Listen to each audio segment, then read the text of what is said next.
በአፍሪካ ታሪካዊ የተባለ የተቃውሞ ሰልፍ በአዲስ አበባ ለማድረግ ያቀረብነው ምክረ ሐሳብ በርካቶች ደግፈውታል። ስለዚህ ሰልፉ ይደረጋል ማለት ነው። እኛ ሞተን በጭቆና ላይ ያለው ማህበረሰብ ነፃ እንዲወጣ ነው። ሰልፍ ወጠን ዓላማችን ሳናሳካ ወደ ቤታችን አንገባ። ለምን 365 ቀን ጎዳና ላይ አንቆይም? ችግር አቀንቃኞች የሀገር መውደድን ለምድ ለብሰው መፍትሄ አንዲት ቃል አንዲት መስመር ጽፎ መፍትሄ ማመላከት የማይችሉ ሰላም ያስልን በየሰደቃችሁልኝ በአዲስ ቪዲዮ ተመልሼ መጣሁ። በዚህ ቪዲዮ የምንመለከተው የአዲስ አበባ ወጣቶች ሰልፍ ለማድረግ እያሰቡ እንደሆነ የሰማነው የምንገኘው መቼና የት እንዴት የሚለው ነገር የማስመለከታችሁ ነው የሚሆነው። እንደዚህ ደግሞ ፈዲላ የተባለች ባለስልጣን የቴዲ አፍሮን አልበም አስመልክቶ ችግር ማቀንቀን ሳይሆን ለችግሩ መፍትሄ የሚያስፈልገን የሚል ቪዲዮ ሰርታለች። እሱም ብዙዎችን እያነጋገረ ይገኛል። እሱን የምንመለከተው ነው የሚሆነው። እንደዚሁም ደግሞ እውነት ቴዲ አፍሮ መፍትሄ ሐሳብ አላመጣም የሚለው ነገር የማስመለከታችኋለሁ። ላይክ እና ሼር ማድረጋችሁ እንዳትረሱ።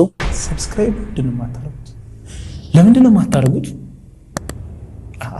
እዚህ መጀመሪያ ባለስልጣኗ ፈዲላ ስለ ቴዲ አፍሮ ዘፈን ያነሳችውን ሐሳብ ከማየታችን በፊት የአዲስ አበባ ወጣቶች እንግዲህ ሰልፍ ለማድረግ እያሰቡ እንደሆነ የሰማነው የምንገኘውና ይሄ ነገር የጀመረው ዛሬ አይደለምና ከትላንት ወዲያ ወደ ከሁለት ቀን በፊት ይሄን ቪዲዮ አንድ ወጣት ፖስት ያደርጋል። የአዲስ አበባ ወጣት በአፍሪካ ትልቁን ሰልፍ አዲስ አበባ ላይ መቼ እናድርገው?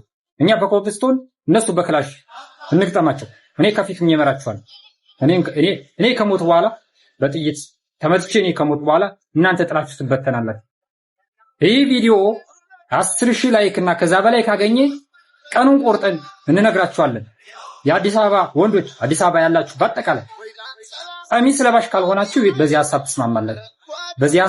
በዚህ ሐሳብ የማይስማማ የአዲስ አበባ ነዋሪ ወንዶች ብቻ በዚህ ሐሳብ የማይስማማ ከሆነ ቀሚስ ለባሽ ነው። ቀሚስን ጎጥ ይሄን ቪዲዮ እንግዲህ ይሄ ወጣት ፖስት ያደርግና ይሄ ቪዲዮ 10,000 ላይክ ካገኘ ይሄን ሰልፍ መች እንደምናደርግ የትና እንዴት የሚሆነው ነገር ነግራችኋለሁ ይላል። እዚህ ጋር እንደምትመለከቱት ይሄ ቪዲዮ ከ300,000 በላይ ወደ 400,000 የሚጠጋ ኦልሞስት ወደ ግማሽ ሚሊዮን የሚጠጋ ቪው አግኝቷል በትንሽ ቀን ውስጥ በትንሽ ሰዓት ውስጥ። እሱ ብቻም አይደለም ከ30,000 በላይ ላይክ አግኝቷል። ልጁ ያለው 10,000 ላይክ ካገኘ የሚል ነገር ያነሳው፣ ነገር ግን ከ30,000 በላይ ላይክ በጥቂት ሰዓት ውስጥ ያገኛልና ከዚህ የምንረዳው እንግዲህ ልጁን ሐሳብ ብዙ እንደተቀበለውና እንዲሆንም እንደሚፈልግ ነውና ከዚህም በመነሳት ይሄ ልጅ እንግዲህ ድጋሜ ዛሬ ይሄን ቪዲዮ ፖስት አድርጓል። በአፍሪካ ታሪካዊ የተባለ የተቃውሞ ሰልፍ በአዲስ አበባ ለማድረግ ያቀረብነው ምክረ ሐሳብ በርካቶች ደግፈውታል እና ለመሳተፍም ዝግጁነታቸውን አሳይተውናል። ስለዚህ ሰልፉ ይደረጋል ማለት ነው። አሁን ዋናው ጥያቄ መቼ ይደረግ የሚለው ነው። ይሄ በስሜት ሳይሆን በስሌት ነው መወሰን ያለብን። ለምሳሌ ቀላል የማይባሉ ሰዎች ነገ ይሁን ነገ እሑድ ሚያዝያ 11 ብለዋል። ሌሎች ኮሜንት ላይ ሚያዝያ 25 ብለዋል። በርካታ ሐሳቦች ደግሞ ሚያዝያ 30 ይሁን። ምክንያቱም ሚያዝያ 30 ታሪካዊ ቀን ነው። 1997 ሚያዝያ 30 ነው በርካታ የአዲስ አበባ ወጣቶች የተጨፈጨፉ የሚሉ ሐሳቦች ቀርቧል። ስለዚህ አሁን ሐሳባችን ስንወስን እቅድ አውጥተን መሆን አለበት። እኛውን ሰልፍ ስንወጣ ዝም ብለን እንደ ከብት ተነድተን ወጠን ተመልሰን ለመግባት መሆን የለበት። እቅድ ማዘጋጀት አለብን፣ የሚተገበር ለውጥ የሚያመጣ። እኛ ሞተን ሌላው ያልወጣውም ይሁን በቤት የተቀመጠው በጭቆና ላይ ያለው ማህበረሰብ ነፃ እንዲወጣ ነው ዓላማችን። ስለዚህ ያንን ግብ ማሳካት አለብን። ስለዚህ ነገ የሚለው የሚያስማማን አይመስለኝም ብዙዎቻችን። ምክንያቱም ለበርካታ ነገር መዘጋጀት አለብን። ሰልፍ ከመውጣታችን በፊት ሰልፍ ወጠን ዓላማችን ሳናሳካ ወደ ቤታችን አንገባ። ለምን 365 ቀን ጎዳና ላይ አንቆይም? ዓላማችን አሳክተን ነው ወደ ቤታችን የምንመለስ። ታሳቢ መደረግ አለብን። ይሆናል ብዬ ያሰቧቸው ሚያዝያ 25 ወይም ሚያዝያ 30 ነው። ስለዚህ ከሁለቱ ምረጡና ዓለምን የሚያስደንቅ የሚያስገርም ታሪካዊ የተባለ የፓን አፍሪካ አብዮት ነው የምንለው። እንደመሰሙት ነው እንግዲህ እንደዚህ አይነት ድምጾች አሁን ላይ ተበራክተዋል ሚዲያ ላይ። ይሄም እንግዲህ የቴዲ አፍሮ ዘፈን ተጽዕኖ ይመስለኛልና እሱ ዘፈን ካወጣ በኋላ ነው እንግዲህ ዘንጋ የጀመረውና በዚህ ጉዳይ ምን ታላችሁ እናንተ? ሐሳባችሁን አስቀምጡ። ይሄ ነገር እውነት ይሆናል ወይ? የአዲስ አበባ ወጣት ይሄን ያደርጉታል ወይ? እንደዚሁም ደግሞ ይሄ ሰልፍ መደረጉ ተገቢ ነው ታስባላችሁ የሚለው ነገር የእናንተን ሐሳብ ኮሜንት ላይ አስቀምጡ። እዚሁም ደግሞ ይሄን ሊጨምሮ ሌሎች እንግዲህ አባላትም ካሉት ይሄን ቪዲዮ ሊመለከቱ ስለሚችሉ ሐሳባችሁን በኮሜንት ላይ አስፍሩ። እንዲሆን የምትሉ ነገር ካለ ማስፈልጋለሁ። ቀጣይ የምንመለከተው ደግሞ እንግዲህ ብዙዎችን እያናገረ የሚገኘው የፈዲያ ንግግር ነው። ፈዲያ ታውቃታላችሁ። አሁን ላይ ወደ ሚዲያ መጣ ቲክታክ እና ፌስቡክ ላይ የምትናገር ቪዲዮ ስትሰራ ምጽፍ ባለስልጣን ናት። ያው ስልጣን አላት በዚህ በብልጽግና ፓርቲ ውስጥ ወይ ደግሞ ብልጽግና መንግስት ውስጥ ስልጣን አላት፣ ትልቅ ስልጣን ነው ያላትና ቲክታክ ላይም እንግዲህ ዞር ትላለችና አሁን ደግሞ እንደዚህ ጽፋ ነበር። ኢትዮጵያ የሚያስፈልጋት ችግር የሚያቀነቅን ሳይሆን ለችግሩ መፍትሄ ማመላከት ነው የሚል ነገር ጽፋ አንድ ለፖስት አድርጋለች። ባለፈው ደግሞ አይ ቲንክ ያ ነገር አልሰራሁበትም እኔም ስላልተመቸኝና ቴዲ አፍሮ ዘፈን ከማውጣቱ በፊት ቴዲ አፍሮ መግለጫ ተከለከለ ሲባል ለእንደዚህ አይነት ትናንሽ ነገሮች መንግስት ቦታም የለውም ብላ ንቃው ነገር እየሆነ እንግዲህ ስታጣል እንመለከታታለንና ዛሬ ደግሞ እንግዲህ መታ እታችን ወደ ባለስልጣን ፈዲላ በዚህ መንገድ ማቀንቀን ሳይሆን የሚያስፈልገው መፍትሄን የሚያስፈልገው አቀንቅንሃል እንጂ ምንም መፍትሄ የለም የሚል ነገር ስታንሳን እንመለከታለን። እውነት ቴዲ አፍሮ የመፍትሄ ሐሳብ አላመጣም ወይ በዘፈኖቹ መሀል የሚለው ነገር አስመለክታችኋለሁ። ከዛ በፊት ግን የእሷ ነገር እንመልከት። የሀገር መውደድን ለምድ ለብሰው እንዴት ናችሁ? የሆነ ወቅት ላይ የዓለምን ኢኮኖሚ ሲመሩ የነበሩ የመጀመሪያ ሰልፍ ላይ ይገኙ የነበሩ ጠንካራ ሀገራት ፌል ያደረጉበትን ምክንያት ከታሪክ ስናገላብጥ የተረዳነው ነገር ቢኖር የተወሰኑ የሀገርን ችግር ብቻ የሚያቀነቅኑ መፍትሄ ማመላከት የማይችሉ የህዝብን ደካማ ጎን ፈልጎ ያንን በመናገር የመፍትሄ አካል ግን ሆኖ መቅረብ የማይችሉ ምንድነው ሀገርን የሚያሻግረው ምንድነው እናንተ ይዛችሁ የመጣችሁት የሀሳብ አማራጭና ሀገርን ሊያሻግር የሚችል ቢባል መልስ የሌላቸው ነገር ግን ለዘመናት ሲንከባለል የመጣን ችግር የሆነ አካል ላይ በማላከክ የህዝብን ትኩረት መሳብ የሚፈልጉ አንዳንድ ቡድኖችና ግለሰቦች ናቸው። በሀገራችንም እየሆነ ያለው ይሄ ነው። ኢትዮጵያ ለዘመናት ሲንከባለል የመጣ ኢትዮጵያን ከቀኝና ከግራ ሲያላጋት የኖረን ችግር መፍትሄ አንዲት ቃል አንዲት መስመር ጽፎ መፍትሄ ማመላከት የማይችሉ የመፍትሄ አካል መሆን የማይችሉ ዛሬም የሚናገሩት ችግር እንጂ እኛ ይዘን የመጣ ነው የሀሳብ አማራጭ ይሄ ነው ኢትዮጵያን የሚያሻግራት የሚያዋጣት ይሄ ነው ማለት የማይችሉ ችግር አቀንቃኞች የሀገር መውደድን ለምድ ለብሰው ነገር ግን እውነተኛ ፍላጎታቸው የስልጣን ጥማትና የግል ፍላጎታቸው ማርካት መሆኑ የታወቀ ነው። ብልጽግና ፓርቲ ወደ ስልጣን ሲመጣ የሀገር ኃላፊነትን የሀገር አደራን ሲረከብ ለመንግስት ሰራተኛ ደሞዝ መክፈል የማትችል ሀገርን ነበር የተረከበው።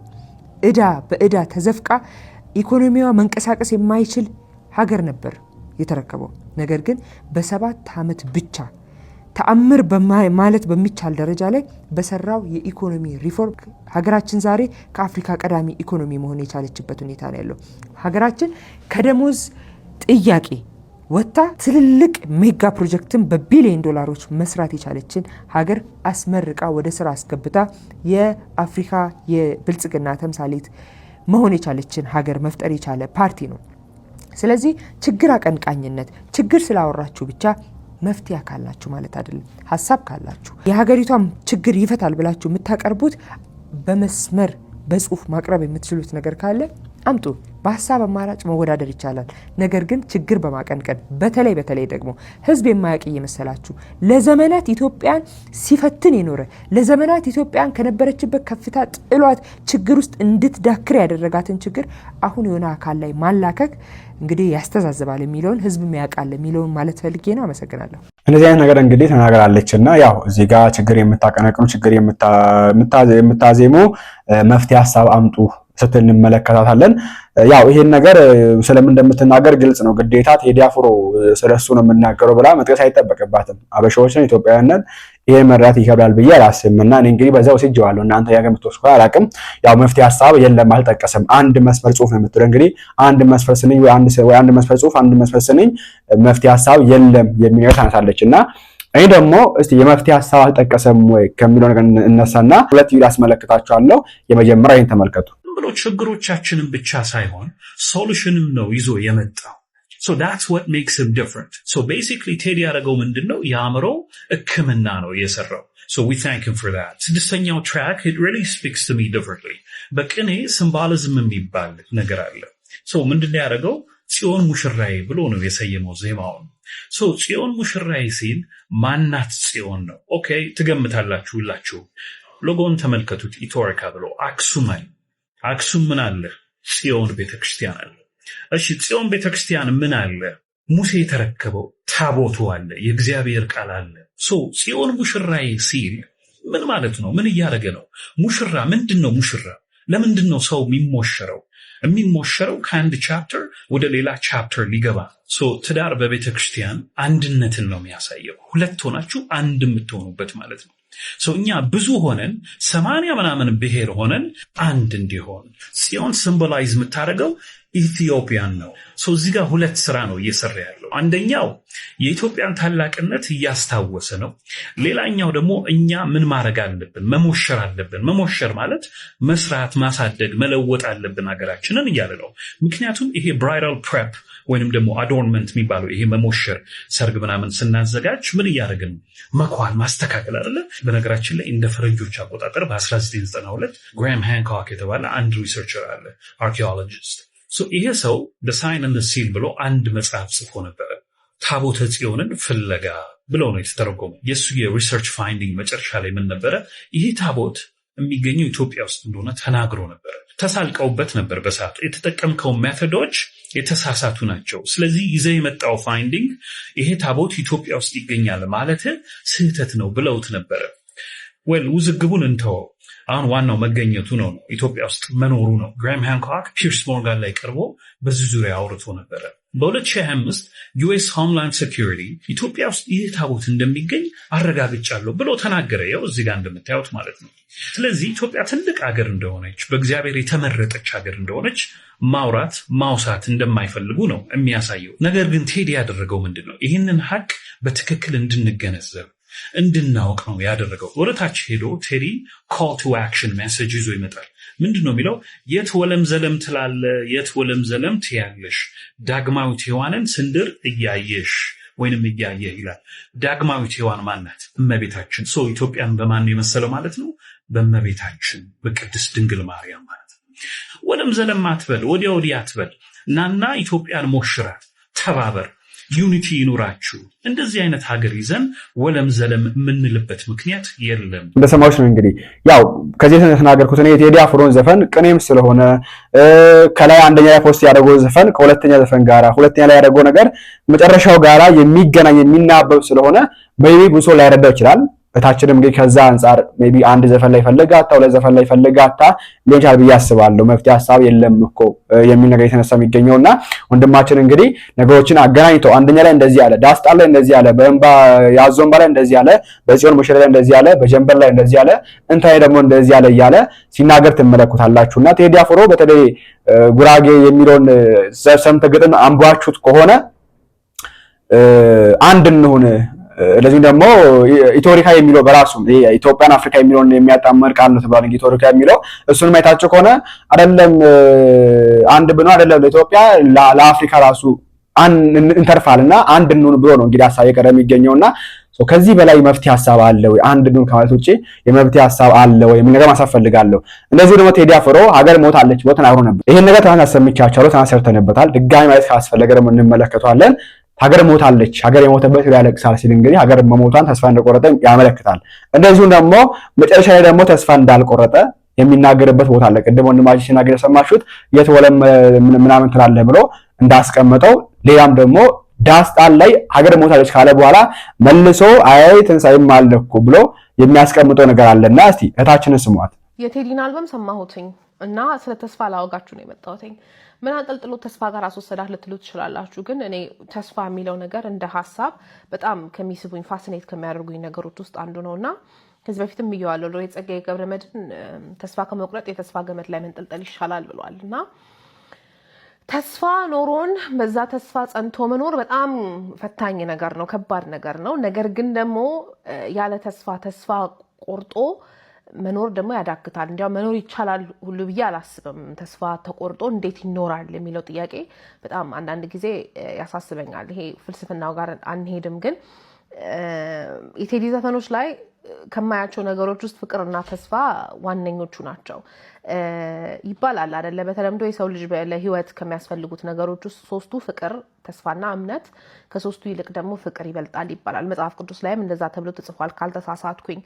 እና 1997 ዓ.ም ጀዋ ያስተሰርያል ሲወጣ ከዛ በኋላ ነው አይደል እንዲያውም አንድ አገራዊ ነገር ሲከሰት ቴዲ አይዘፍንም እንዴ ማለት ሁሉ የጀመርነውና እዛ ዘፈን ላይ ስንኞች አሉ። ልብ ብላችሁ ካያችኋቸው ዘጸአት ለኢትዮጵያ ወደ ተስፋ ጉዞ ባህሩን የሚያሻግር አንድ ሙሴ ይዞ ቅርብ ነው አይርቅም የኢትዮጵያ ትንሳኤ በአንድነት ከገባን የፍቅር ሱባኤ አይደለ ፍቅር አተን እንጂ በረሃብ የተቀጣን አፈሩ ገራገር ምድሩ መቻሳጣን ችግራችን የፍቅር እንደሆነ ተስፋ ሰንቀን ደግሞ ወደ ኢትዮጵያ ትንሳኤ ዘጸአት ለኢትዮጵያ ወደ ተስፋ ጉዞ መሄድ አለብን እና የሆነ አይነት የተስፋ ጉዞ መጀመር እንዳለብን ነው ያ ዘፈን የሚናገረው በእኔ አመለካከት። ማለት እያንዳንዳችን ዘፈንን በተለያየ መልኩ ነው የምንረዳው፣ በተለያየ መልኩም ነው ደግሞ የምንተረጉመው። ከዛ ስለ ፍቅር የሚለው ጥቁር ሰው የሚለው አልበም ሲወጣ 2005 ላይ ስለ ፍቅር የሚለው ዘፈን ላይ ስለ ፍቅር ሲባል ስለ ጸብ ካወራን ተሳስተናል፣ የመጣነው መንገድ ያሳዝናል ምናምን ይልና እግር ይዞ እንዴት አይሄድም ሰው ወደፊት አይራመድም። ያ የተስፋ ጉዞ ነው አሁንም እያሳሰበው ያለው ብዬ አስባለሁኝ። ማለት እግር ይዘን እንዴት አንሄድም ሰው ወደፊት እንዴት አይራመድም፣ ከአድማስ እየራቀ ምነው ይሄ መንገድ ያባክነኛል፣ በየት በኩል ቢሄድ ወደ ረፍት ሀገሬ ቶሎ ያደርሰኛል። አገር ውስጥ ሆኖ ነው ይሄንን ዘፈን የሚዘፍነው እና እኔ ልብ ውስጥ ያለችው ኢትዮጵያና ቴዲ ልብ ውስጥ ያለችው ኢትዮጵያ አንድ ናቸው ብዬ አላምንም እውነቱን ለመናገር። ለምን እሱ ስለ ኢትዮጵያ ሲዘፍን ምስላት ኢትዮጵያ ከሰማይ በታች ያለች የምድር ገነት ናት አይደለ? ትላንቷ ታሪኳ በጣም የገነነ ነገዋ በጣም በቃ ኤንድለስ ፖሲቢሊቲዝ ያላት ሰፊ ነገ ያላት ኢትዮጵያ ናት እና ያቺን ኢትዮጵያ መሳል ብዙዎቻችን ይከብደናል። እዛ ኢትዮጵያ ውስጥም እየኖርን አይደለም። ምናልባት የትውልድም ልዩነት ሊሆን ይችላል አይደለም? የሆነ ትውልድ ላይ ተወልደው ያደጉ ሰዎች ከኢትዮጵያዊነት ጋር ያላቸው ትስስር ስለ ኢትዮጵያዊነት ስለ ማንነታቸው ያላቸው እውቀትና በእኔ ደግሞ በዘጠናዎቹ ተወልደን ያደግን እዚህ ብዥታ ውስጥ ያደግን ልጆች ከትውልዳችን ከማንነታችን ከሀገራችን ጋር ያለን ግንኙነት ይለያያል። በሱም አንጻር ሊሆን ይችላል አላውቅም። ግን 2010 ላይ ኢትዮጵያ አልበም ሲወጣ ቴዲ ስለ ተስፋ መዝፈን አይጠበቅበትም ነበረ። ማለት ሁላችንም በተስፋ ሞልተን ነበረ። የተለያዩ ማህበራዊና ሀገራዊ ፖለቲካዊ ሽግግሮችን እያካሄድን ነበረ እና በጣም በተስፋ ተሞልተን በነበረበት ሰዓት ኢትዮጵያ የሚለው ዘፈኑ ላይ ተውኝ ይውጣልኝ ልጥራት ደጋግሜ ኢትዮጵያ ማለት ለእኔ አይደል ወይ ስሜ እና ቢጎል እንጀራ ከመሶቡ ላይ እናት በሌላ ይቀየራል ወይ ብሎ ኢትዮጵያ ማለት እናት እንደሆነች ከዛም በላይ ደግሞ የሱ መጠሪያ ስሙ የሱ ማንነቱ የሱ እኔነቱ አገር ውስጥ እንዳለ ነው የተናገረው እዛ ዘፈን ላይ። እሱ ዘፈን ከወጣ ከተወሰኑ ዓመታት በኋላ ነአት አርማሽ ነው አይደል የወጡት። አባይም ወጥቷል። ግን ነአትና አርማሽ ለኔ በጣም ኢንትረስቲንግ ናቸው ከምላቸው ዘፈኖች ውስጥ ናቸው። ለምን ነአት ላይ እያመመው መጣ ነው የሚለን። እዛ ልብ ውስጥ ያለችው ኢትዮጵያ በትንሳኤ ተሰርታ ትመጣለች ብሎ የሚጠብቃት ኢትዮጵያ ከዛ ደግሞ ምድር ላይ ያለውን እውነታ ሲያይ እያመመው መጣ። የሚያዜም ይመስላል ሲያጣጥር ተጨንቆ ውስጡን ሲሰብቅለት እያለ ማሲንቆ። አርማሽ ላይ ስትመጡ አርማሽ በጣም የሚያሳዝነኝ ዘፈን ነው። በይም በጣም ያመጣዋል። ለመሰላችሁ እኔስ እስካይሽ ጨነቀኝ አገሬ መምጫሽ ናፈቀኝ። አገር ውስጥ ሆናችሁ የሀገር መምጫ ሲናፍቃችሁ ማለት ከሀገር ውጭ ላለ ነው አገር ናፈቀን ብንል ልንረዳው እንችላለን። ግን አገር ውስጥ ሆናችሁ ባይተዋርነት ስሜት ተሰምቷችሁ ሀገርን መናፈቅ በጣም ፈታኝ ስሜት ነው። ለምን የት ትሄዳላችሁ ከዛ ውጪ? እና ቀን እየሄደ ቀን መጣ ይልና ኢትዮጵያ እንድትመጪ ስንት ቀን ይበቃል ብሎ ጠይቆ እኔማ ላይሽ በቶሎ ምኞት ነበረኝ ግን ባባው ናፈኩሽና እንባ ቀደመኝ። እና እዛ ላይ ይሄ የምናውቀው ቴዲ አፍሮ ባለትዳሩ የቤተሰብ አስተዳዳሪው ምኑ ሳይሆን በቃ የሆነ ልጅ ሆኖ ነው የሚታየኝ። የሆነ ነገር ተስፋ አድርጎ ጠብቆ ያ ነገር ወይ ላይ መጣ ነው ወይ የሚመጣበትን ቀን አያውቀውም። እና ምናልባት ደግሞ ሳያየው ሊያልፍ ነው ኖሮ እና እሱ ከባድ ነገር ነው። እና ደበበ ሰይፉ አንድ ግጥም አለው አታልቅስ አትበሉኝ አትጩህ አትበሉኝ የሚል ማለት ነው። እና እዛ ዘፈን ላይ ግን አሁንም በቃ ተስፋ ሰንቄ በወንዜ ባገሬ ያለው ሀገር ናፍቄ ብሎ ይለናል።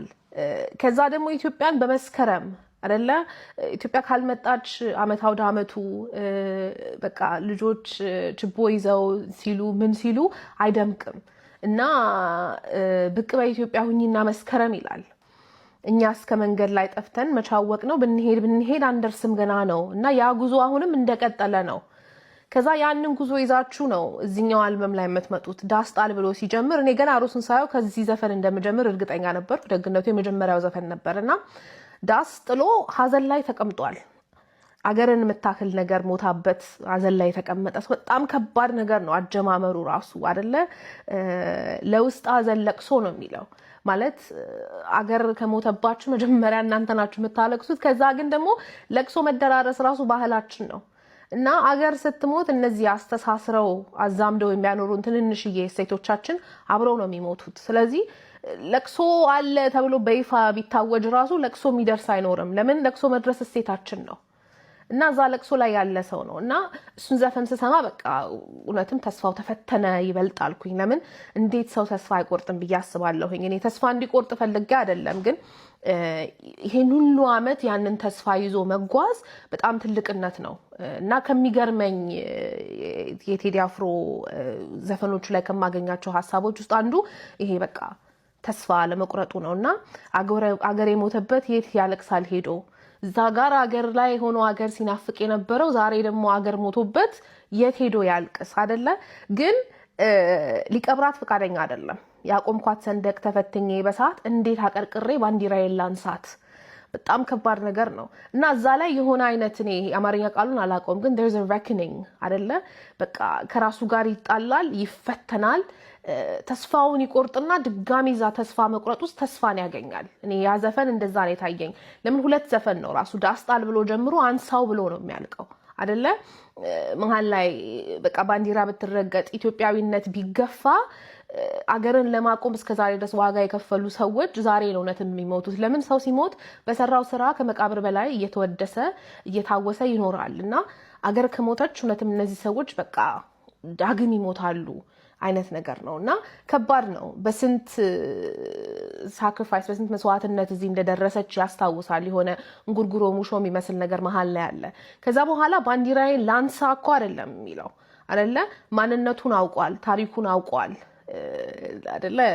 ልጅ ለእናቷ መጣት ታስተምርም። በቃ እኔ እነቴን አውቀዋለሁ፣ ማንነቴን አውቀዋለሁ፣ የትኛውን ታሪኬን ይዤ ተስፋ እንደማድረግ የትኛውን ታሪኬን ይዤ የትኛዋን ኢትዮጵያ እንደምጠብቅ ነው ያውቀዋለሁኝ። ስለዚህ ለሌላው ሰው ነው አንሳ የሚለው፣ ለኛ ለአድማጩ ነው እኛን እንድናነሳ የምንደረገው እንጂ እሱ ኦልሬዲ አንስቶ ጨርሷል እና በጣም ይገርማል። ከዛ ጀንበር ጋር ስትሄዱ ኢትዮጵያ በመስከረም ድጋሚ ይመስላታል፣ ኢትዮጵያን በጀንበር ይመስላታል አይደለ? ይሄ የክረምት ወቅት አልፎ ከዛ ግን ዘፈኑ ሲያልቅ አሁን ከንጋቱ 11 ሰዓት ነው ይላል። 11 ነው 12 ነው አልሆነም፣ ገና ሊነጋ ነው እንጂ አልነጋም።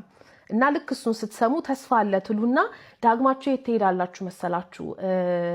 አይነጋም ወይ ለይቱ ኢትዮጵያ ያለው በ1997 የወጣው ጃዝ ተሰሪያል ላይ ዙራችሁ ትሄዳላችሁና ምናልባት ይሄንን ነው መሰለኝ ያሉት አይደለ? የትውልድ አዙሪት ውስጥ ነን፣ የሶስት ትውልድ አዙሪት ውስጥ ነን ይባላል በተደጋጋሚ፣ ግን የትውልድ አዙሪት ውስጥ ነን እና ተስፋ ይፈተናል፣ ተስፋ ይቆረጣል፣ ከዛ ግን ተስፋ ድጋሚ ይወለዳል እና እሱን ነው ያየሁበት።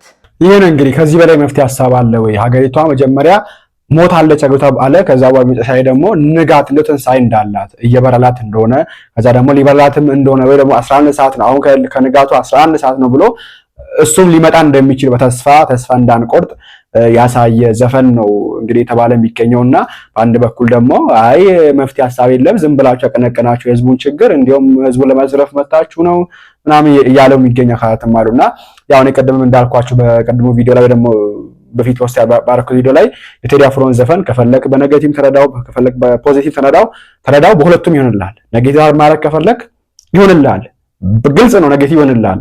ፖዚቲቭ ማድረግ ከፈለክ ፖዚቲቭ ይሆንልሃልና በፖዚቲቭ መንገድ ለማየት ሞክሩ። ቴዲ አፍሮ ብዙ ጊዜ የሚታወቀው የሆነ ብሔርተኛ አይነት ሰው አይደለም። ያው እንደሚባልለት እንግዲህ የሱ የልቡን አናውቅም። እንግዲህ ከዘፈኖቹም ብዙ እንደሚረዳውና እንደሚናገረው ቴዲ አፍሮ ብሔርተኛ ወይ የሆነ ብሔር ውስጥ የሚወሸግ የሆነ ብሔር የበላይነት የሚያንጸባርቅ ሳይሆን የሆነ የሚናፍቃት ሀገር አለች። በቃ የሆነ ወይስ ስትነገረው ያደጋት ሀገር አለች። ለምሳሌ ቴዲ አፍሮ አጼዎቹ ይነሱ ይላል፣ ነገስታቱ ይነሱ ይላል ይባላል። ነገስታቱ እኮ ቴዲ አፍሮ አያውቃቸውም። በነገስታቱ ሰዓት እኮ ቴዲ አፍሮ አልነበረም። ቴዲ አፍሮ አሁን 30 40 እንደዛ ዓመቱ ቢሆንና በግምት አናውቀውም፣ በትክክል ያላውቀውም ፐርሰናሊ ግን አልነበረም በዛ ሰዓት። ነገር ግን እነዚያ እንዲመጡ ይናፍቃል። ለምን? የሆነ የተነገረችው ያደጋት ኢትዮጵያ አለች።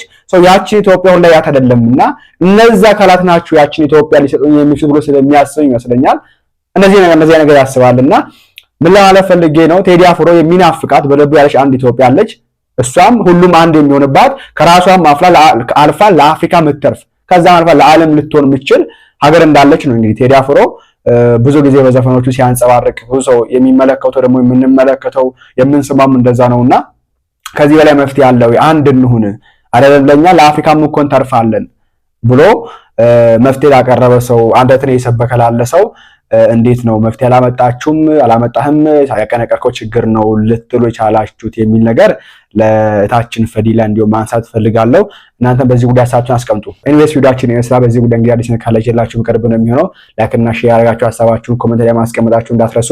ቸር ቆዩልኝ።